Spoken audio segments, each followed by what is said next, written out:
The official story of Ozempic is pharmaceutical brilliance. The real one begins in 1976, when a federal ban on rat experiments forced a Harvard endocrinologist toward the most unlikely specimen in modern medicine, a grotesque deep-sea fish that trawlers discarded as trash.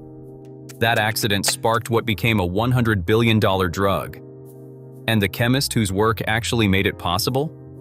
Her name was quietly stripped from the patents. On June 23, 1976, a memo from the National Institutes of Health landed on the desks of every molecular biology lab in America.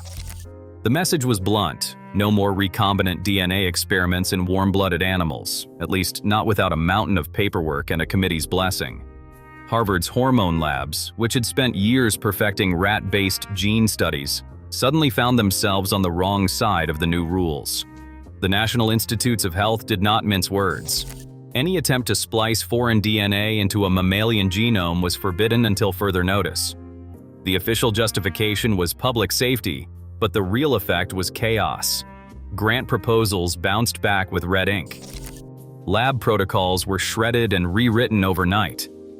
Researchers had to plead for rare exemptions, facing panels more worried about Frankenstein headlines than scientific progress. Joel Habener, then a junior faculty member, watched his own rat-based project get iced. Internal memos from Harvard's Biosafety Committee made it clear: either find a non-mammalian workaround or shut down the line of research. With the clock ticking and funding on the line, Habener was pushed into a corner, forced to consider experimental models no one had ever taken seriously. The entire field was left scrambling, searching for loopholes in a regulatory net designed to keep Pandora's box firmly shut. Anglerfish do not win beauty contests. In the late 1970s, they did not win culinary contests either. But for a handful of desperate researchers, these deep-sea misfits became scientific gold. When Harvard's hormone labs hit a regulatory wall, Joel Habener called a commercial trawler out of Gloucester, Massachusetts, and ordered a shipment of frozen anglerfish, pancreas only. The catch arrived on ice, straight from the Atlantic, and with it, a loophole big enough to slip past the NIH DNA ban. The anglerfish pancreas, it turned out, was nothing like a rat's. Instead of a tangled mess of tissues, it offered up neat, plump lobules, endocrine islands that could be plucked apart under a microscope. There was no need for harsh chemicals or endless purification steps. Even better, the fish pancreas barely produced RNase, the enzyme that usually shreds RNA before it can be studied. In rats, extracting a single gene meant a race against molecular decay. In anglerfish, the RNA sat there, intact, waiting to be cloned. With this unlikely specimen, Habener's lab sidestepped the government's restrictions and built a complementary DNA library from tissue most scientists would not touch. What started as a workaround, a last-ditch play for Grant's survival, became the foundation for isolating the gene behind GLP-1. The trash fish, once destined for the landfill, had handed over the genetic keys to a hormone that would change metabolic medicine, all because a fisheries supplier answered the phone and did not ask too many questions. Cloning the gene from anglerfish pancreas was supposed to be the breakthrough, a clean sequence, a map of the proglucagon molecule laid out in neat genetic code. But the reality was a molecular puzzle.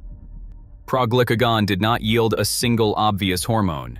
Instead, it split into a handful of peptide fragments, each with a different length, a different potential function, and no clear winner. The lab notebooks filled up with acronyms: GLP-1, GLP-2, oxyntomodulin, glycentine. Biochemists could see the pieces, but the piece that actually triggered insulin release, the fragment with real therapeutic promise, remained hidden. Functional assays came back flat. None of the isolated peptides matched the insulinotropic activity seen in crude extracts. The gene was there, the sequence was known, but nobody could say which slice of the molecule mattered. Without the right fragment, the whole exercise risked being a dead end. The field was stuck, staring at a jumble of proglucagon products and guessing which, if any, might change the course of diabetes therapy. What was needed was not just a gene or a sequence, but a way to cut through the confusion, a method to synthesize, test, and finally prove which fragment could actually move the needle. That challenge would soon land on the desk of a chemist with the patience for detail and the stubbornness to keep searching for the missing answer. In a cramped Rockefeller lab in the mid-1980s, Svetlana Mojsov hunched over a battered notebook, recording the kind of details that rarely make headlines.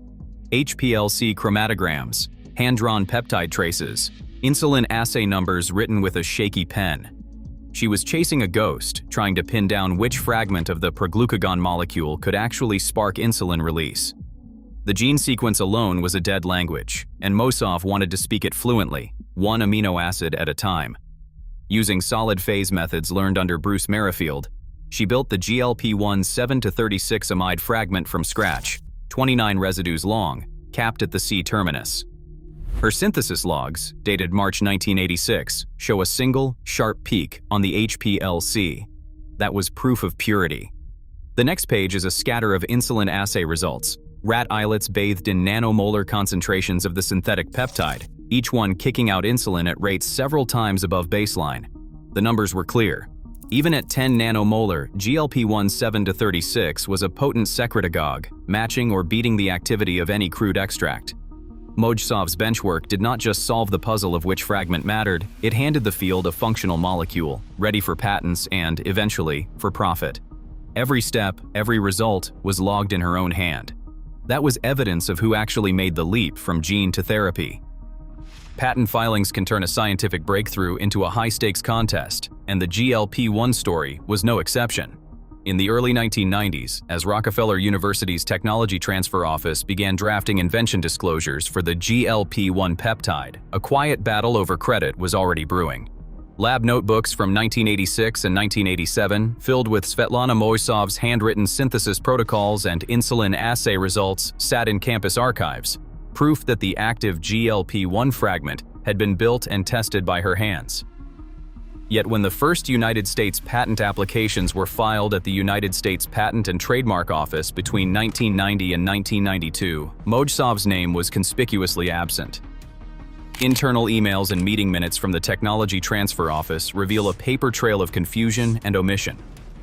Memos circulated between Rockefeller, Massachusetts General Hospital, and outside counsel debating who should be listed as an inventor. Mojsov's contributions were referenced in drafts, then quietly deleted in the final filings. Attempts to correct the record in the mid-1990s through formal amendment requests and pointed correspondence only highlighted the institutional inertia. The legal machinery, once set in motion, proved nearly impossible to steer. What began as a collaborative scientific effort had become a negotiation behind closed doors, where institutional interests took priority and the scientist who synthesized the molecule was written out of the official patent record. Human GLP-1, the molecule that once looked like a miracle fix for diabetes, barely survives a trip through the bloodstream.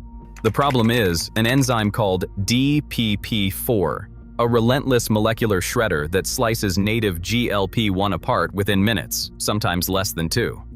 Even the most potent synthetic fragments, like the GLP-1 7-36 amide built by Mojsov, collapse before they can do their job. Every injection, every hopeful dose, turns to dust in the face of this biochemical guillotine. The numbers are brutal, a half-life of just 1 to 2 minutes. For anyone dreaming of a real therapy, this is a wall, not a hurdle. Then, in the 1990s, a strange clue arrives from the Arizona desert. Researchers studying the venom of the Gila monster, a sluggish lizard with a bad reputation, discover exendin-4, a peptide that mimics GLP-1 but shrugs off DPP-4's attack. Where the human hormone fizzles, exendin-4 persists for over 30 minutes. The secret is a single proline near the N-terminus, blocking the enzyme's scissors. Suddenly, the field has a blueprint for resistance, a natural workaround that no one saw coming. It is a twist that turns a dead end into a new starting line, and it will send pharmaceutical chemists scrambling for ways to make the next GLP-1 analog last longer, hit harder, and most importantly, survive the body's own defenses. Inside Novo Nordisk's research and development labs in the early 2000s, Lotte Bjerre-Knudsen faced a challenge that had stumped the field for decades: how to keep a fragile gut hormone alive long enough to matter. The answer came not from high theory, but from chemistry borrowed out of the detergent industry. Knudsen's team began attaching a fatty acid tail to the GLP-1 molecule. an acyl chain designed to latch onto serum albumin, the body's natural transport protein. This albumin-binding trick shielded the peptide from the body's relentless enzymes and slowed its clearance, stretching its lifespan from minutes to days. With albumin acting as a molecular chaperone, the drug could now survive the bloodstream's chemical gauntlet, making once-weekly dosing possible. Knudsen's albumin-binding solution didn't just fix a technical flaw, it transformed a fleeting hormone into a pharmaceutical juggernaut. Semaglutide was never meant to be a weight loss drug. Inside Novo Nordisk's clinical trial spreadsheets, the early numbers told a different story. Steady drops in blood sugar, yes, but also a pattern nobody could ignore. Patients were shedding pounds, not just a little, but in double digits. In the Step 1 trial, those on the highest dose lost an average of 15% of their body weight over 68 weeks. The engineering team, led by Lotte Bjerre-Knudsen, had built semaglutide to outlast the body's enzymes, not to rewrite the rules of appetite. Yet as the data rolled in, the side effect became the headline. Suddenly, a diabetes therapy was fueling a global weight loss craze, and the accidental discovery was worth billions. By the mid-2020s, the world's biggest science prizes began catching up to the GLP-1 story. Svetlana Moisov's name finally appeared in Lasker and Breakthrough press releases, decades after her notebooks proved the therapy's core. Meanwhile, Novo Nordisk's market value soared past $600 billion, fueled by drugs built on her chemistry. Yet as the headlines celebrated new icons, Moisov still fought to be seen, not as a footnote, but as the scientist who made the leap possible. A discarded fish, a venomous lizard, and a hidden scientist, Ozempic's origin story is stranger than fiction, but its injustice is all too real. Today, billions flow from discoveries built on erased names. The next medical breakthrough may already carry someone else's shadow. Who will be written out next?